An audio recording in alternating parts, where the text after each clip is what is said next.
Assalamualaikum warahmatullahi wabarakatuh. Perkenalkan, nama saya Taufik Hidayat dari kampus Jakarta Global University dari Fakultas Teknik Mesin semester 1. Di sini saya akan mempresentasikan ilmu hayat yang berkaitan dengan teknik mesin dengan topik pembangkit listrik menggunakan tenaga surya. Cara kerja pembangkit listrik menggunakan tenaga surya atau VLTS. Pada siang hari, panel surya menerima cahaya matahari yang kemudian diubah menjadi energi listrik oleh sel kristal melalui fotovoltaik. Listrik yang dihasilkan oleh panel surya dapat langsung disalurkan ke beban atau disimpan dulu dalam baterai sebelum disalurkan ke beban. Pada malam hari, di mana panel surya tidak mendapatkan sinar cahaya matahari dan tidak menghasilkan energi listrik, maka listrik yang sudah disimpan di dalam baterai akan dapat digunakan untuk menyalakan peralatan listrik, terutama lampu penerangan. Skemanya seperti berikut. Pertama ada panel surya, yang kedua ada solar charger control, yang ketiga ada baterai, dan keempat ada inverter, kelima ada beban atau bahannya. Komponen pembangkit listrik tenaga surya ada 4 macam. Yang pertama yaitu panel surya, berfungsi untuk mengubah cahaya matahari menjadi energi listrik.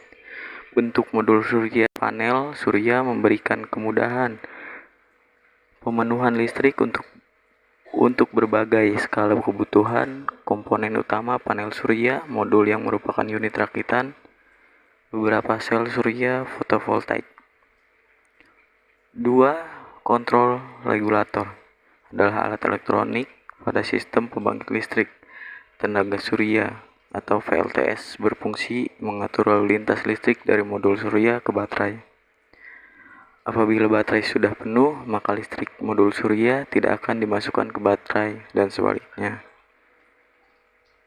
Dan dari baterai ke beban, apabila listrik dalam baterai tinggi di angka 20-30%, maka listrik ke beban otomatis dimatikan oleh controller regulator. 3. Baterai berfungsi menyimpan arus listrik yang dihasilkan oleh panel surya.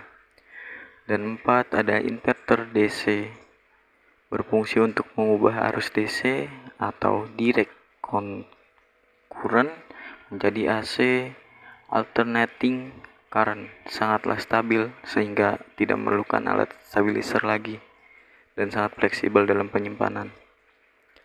Kelebihan VLTS atau pembangkit listrik tenaga surya: mengurangi dampak globalisasi dan tidak akan habis meski digunakan tiap hari. Energinya melimpah karena didapatkan dari sumber yang berlimpah yaitu matahari, dan perawatannya mudah.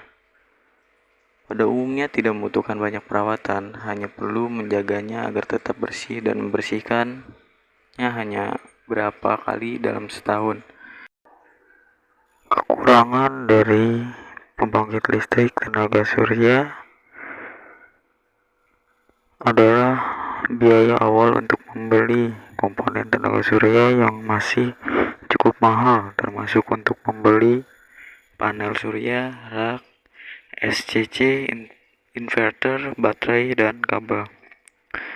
Semakin banyak listrik yang ingin dihasilkan, semakin banyak panel surya yang diperlukan. Karena sinar matahari harus dikumpulkan sebanyak mungkin, sehingga membutuhkan ruangan yang lebih luas.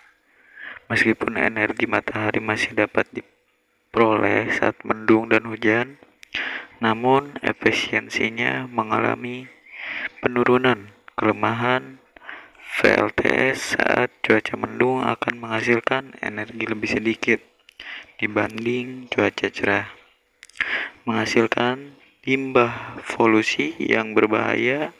Meskipun Demikian, limbah polusi yang dihasilkan dari PLTS ini lebih sedikit dibandingkan dengan limbah polusi dari energi lainnya. Sekian presentasi dari saya, kurang lebihnya mohon maaf. Wabillahi taufiq wal hidayah. Assalamualaikum warahmatullahi wabarakatuh.